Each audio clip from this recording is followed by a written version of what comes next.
সুধাপুর গ্রামে কবিতা ও তার স্বামী এবং শাশুড়ি বাস করত। কবিতার স্বামী কাজের জন্য বাড়ির বাহিরেই থাকতো বেশিরভাগ সময়। কবিতার শাশুড়ি কবিতাকে একদমই সহ্য করতে পারতো না। এই কবিতা, আমার পান সুপারিটা নিয়ে আয় তো। বিসমিল্লাহির রহমানির রহিম। ডং দেখে বাঁচি না, যত সব কথায় কথায় বিসমিল্লাহ। মা, এভাবে বলবেন না, এভাবে বললে পাপ হয়। আল্লাহকে ভয় পান, মরতে সবাইকেই হবে। বিসমিল্লাহ বলে কাজ করলে বরকত বাড়ে।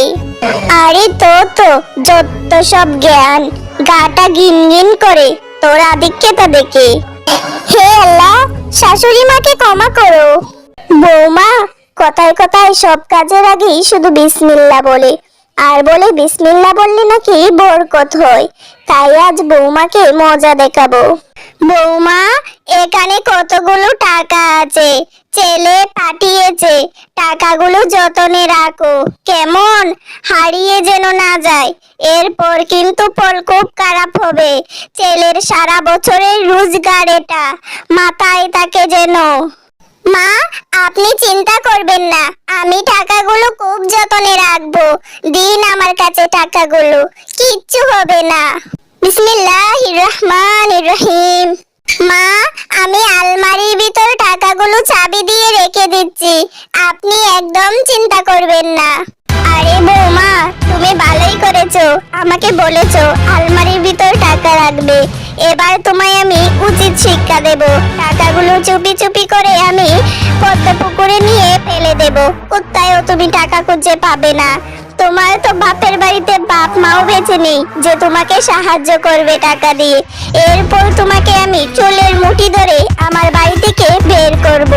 এবার দেখব কি করে তোমার বিসমিল্লাহ তোমাকে বাঁচায়।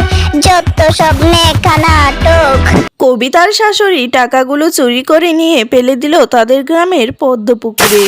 আজ দেখব ওর বিসমিল্লাহ কি করে ওকে বাঁচায়। কবিতা, এই কবিতা, তোর কাছে টাকাগুলো দিয়েছিলাম, নিয়ে আয়। আচ্ছা মা, আমি এক্ষুনি নিয়ে আসছি। এই নিন মা টাকাগুলো। এ কি, তুই কই থেকে টাকা আনলি? কেন মা, আপনিই তো কালকে দিয়েছিলেন এই টাকা, এটাই তো নিয়ে এসেছি। আমি আবার কই থেকে টাকা আনবো? কিন্তু কিন্তু আচ্ছা যা তুই। এ কেমনে সম্ভব? কবিতা টাকা কই থেকে দিল? আমি তো সব টাকা ফেলে দিয়েছিলাম। তবে তবে কি কবিতা আমাদের আড়ালে টাকা চুরি করে জমা করতো? আর যেই টাকাগুলো হারিয়ে গিয়েছে সেই ঘরে ঝগড়া ঝামেলা হবে ভেবে ওর চুরি করে টাকা জমানো ওই টাকাগুলো আমাকে দিয়ে দিল। কিন্তু ওর চোখ মুখ দেখে মনে হচ্ছে টাকা হারিয়েছে এমন কোনো ভাব নেই। তবে তবে এই টাকা তো আমি ফেলে দিয়েছিলাম। যাই হোক, ব্যাপারটা দেখতে হচ্ছে। কবিতাকে কিছুতেই আমি ছাড়বো না।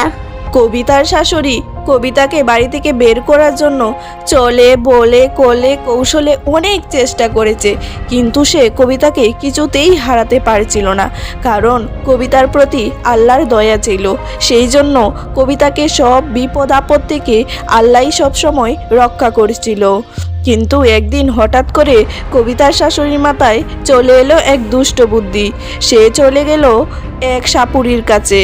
আমি আমার বৌমাকে প্রাণী মেরে ফেলতে চাই, সেই জন্য যত বিষাক্ত সাপ আছে আপনার কাছে সব আমাকে দিয়ে দিন। যত টাকা লাগে আমি সব টাকা দেব, আমি সব করতে প্রস্তুত। শুধু আমার এই বৌমাকে মেরে ফেলুন, ওকে আমি দু চোখে সহ্য করতে পারি না। ঠিক আছে, তুই টাকা দে, আমি আমার সবচাইতে বিষাক্ত সাপ তোকে দিয়ে দিচ্ছি। তোর বৌমা এক বলেই প্রাণ হারাবে।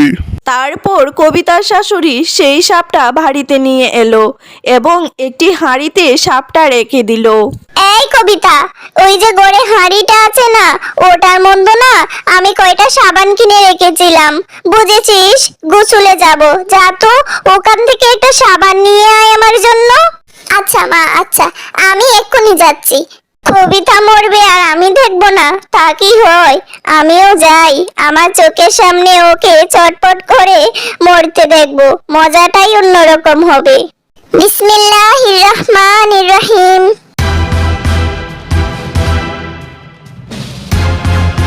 এই নিন মা সাবান। এ কি, সাবান এলো কোথায় থেকে? এখানে তো সাবান ছিল না। এ কি কবিতা? মা, আপনিই তো বলেছিলেন এখানে সাবান আছে। আমি তো আপনাকে সাবানই বের করে দিয়েছি। আপনি এখন এমন করেছেন কেন? তাহলে এখানে কি ছিল মা? কবিতা, এখানে তো একটা বিষাক্ত সাপ ছিল। আমি সাপুরির কাছ থেকে কিনে এনে রেখেছিলাম তোকে মেরে ফেলার জন্য। কিন্তু এখানে সাবানের কথা তো আমি মিথ্যে বলেছিলাম, যাতে তুই এখানে হাত দিস আর তোকে সাপে কাটে। কিন্তু এখানে সাবান কোথায় থেকে এলো? আমি তো সাবান এখানে রাখিনি। এ কি বলছেন মা? এ কেমন কথা শোনালেন আপনি? আমায় মারতে চান? নিজের কানকে বিশ্বাস করতে পারছি না। নিজের আপন মার মতো করে এত ভালোবাসছি। কত বাজে কথা বলেছেন, কত বাজে ব্যবহার করেছেন, কখনো কিছু বলিনি। আপনার মনে যখন আমার জন্য এত ঘৃণা, একবার বলতেন চুপচাপ বাড়ি ছেড়ে চলে যেতাম বিনা অভিযোগে। কিন্তু এত বড় পাপ কেন মা, কেন? বুকে থেকে পিঠে চুড়ি দিলেন মা।